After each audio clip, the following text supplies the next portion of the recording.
Yesu ashimwe, nitwa Uwimbabazi Aimée Patience, ninjye Imana yashimye ko tuganira ijambo ry'Imana uyu munsi. Reka dusome urwandiko Pawulo yandikiye Abafilipi, igice cya mbere, umurongo wa 9 kugera ku wa 11. Aravuze ngo kandi iki ni cyo mbasabira, ni ukugira ngo urukundo rwanyu rurusheho kugwiza ubwenge no kumenya kose, mubone uko murobanura ibinyuranye, kandi mubone uko muba abataryarya n'inyangamugayo kugeza ku munsi wa Kristo, mwuzuye imbuto zo gukiranuka ziheshwa na Yesu Kristo, kugira ngo Imana ishimwe kandi ihimbazwe. Amen. Numvishe nuzuwe no kuganira kuri iri jambo nahaye umutwe uvuga ngo kurobanura ibinyuranye. Abantu benshi tumeze nk'abantu byacanze ntituzi ikizima, ntituzi n'igipfuye, ku buryo ikintu cyose tukibazaho. Niyo umuntu akubwiye ngo iki ni cyo, uba ushaka impamvu simusiga yuko icyo kintu ari cyo, kugira ngo umenye neza ko utibeshye. Kurobanura ikintu kinyuranye cyangwa se kurobanura ibizima mu bipfuye bikunda kugora abantu, kubera ko bitewe n'aho uhagaze umenya ikizima. Bivuze ngo nshobora kuba mpagaze ahantu nkabona ikintu ko ari kizima, ariko undi yaba ahagaze ahandi akakibonamo nk'igipfuye.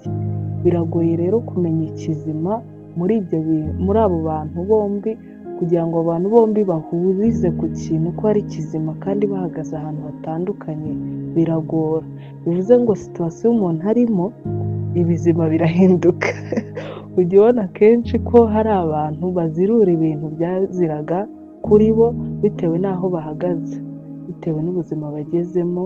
Biragoye cyane kumenya ikizima cyangwa se igikwiriye muri ubu buzima bwo mu isi.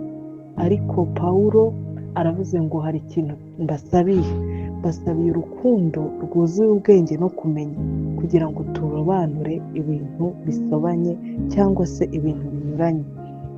Imana idufashe kandi Imana idushyigikire.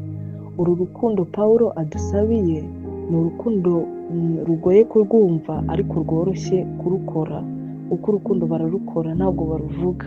Uru rukundo ruroroshye kuko ni urukundo rworoshye cyane. Iyo wemereye ubu bwenge, iyo wemereye kumenya bikakwinjiramo, biroroha kurukora. Ni ukuvuga ngo uru ni urukundo ngo rwuzuye ubwenge, rwuzuye no kumenya. Bibiliya iravuga ngo kubaha Uwiteka nibwo bwenge, kandi kuva mu byaha niko kujijuka, niko kumenya. Mbese uku kuntu urwo rukundo ni urukundo rwuzuye kubaha Uwiteka aribwo bwenge, kandi rwuzuye kuva mu byaha ariko kujijuka cyangwa se kukumenya bavuze hano. Mbese uru ni urukundo, ikintu cyonyine kizatuma tumenyera cyangwa se tubasha kurobanura ibipfuye ni ukubaha Uwiteka. Kuko mu kubaha Uwiteka harimo ibizima. Mu kubaha Uwiteka nibwo umenya neza ngo ikizima ni iki, kuko cyubahisha Uwiteka. Igipfuye ni iki, kuko kitubahisha Uwiteka. Mu kumenya niho honyine, cyangwa se mu kwihana ibyaha, mu kuva mu byaha, nibwo umenya neza ikizima Yesu agushakaho.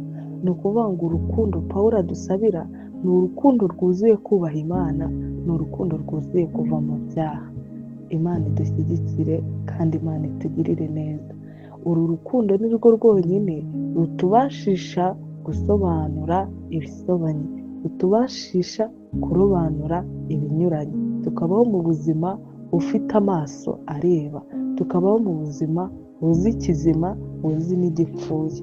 Tukareka gukundana rwa rukundo rw'impumyi, rwa rundi sizi ivuga ngo urukundo ni impumyi. Oya, urukundo Bibiliya ishima, urukundo abantu bagashimye si impumyi, ahubwo ni urukundo ruzi ikizima, ruzi kurobanura ibinyuranye, ruzi kumenya ikizima, ruzi kumenya igipfuye.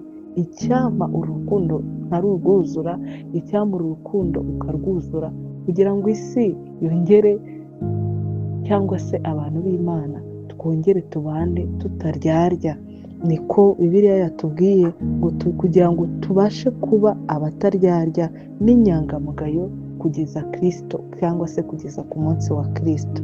ngo kandi ibi bizaduhesha kubaho twuzuye imbuto zo gukiranuka, kuko urukundo rwuzuye imbuto cyangwa se ruhuza za mbuto zose zo gukiranuka cyangwa z'umwuka wera. Icyamura urukundo tukarugira urukundo rwuzuye kumenya, ukarushaho kumenya kurobanura ibintu binyuranye.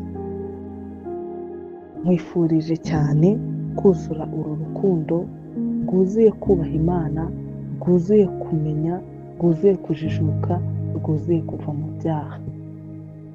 Imana itugiriye neza, Imana ikugiriye neza, Imana iguhe kuva mu byaha, Imana iguhe kujijuka, Imana iguhe kubaha Imana, Imana iguhe ubwenge, Imana ikuzuza urukundo rwuzuye ubwenge, rwuzuye no kumenya, kugira ngo tubashe guhimbaza Imana kuko nicyo yaturemeye, tubashe kubaho tuyihimbaza kandi Imana ishimwe ihimbazwe muri twebwe kubw'urwo rukundo. Amen. Muhabwe umugisha.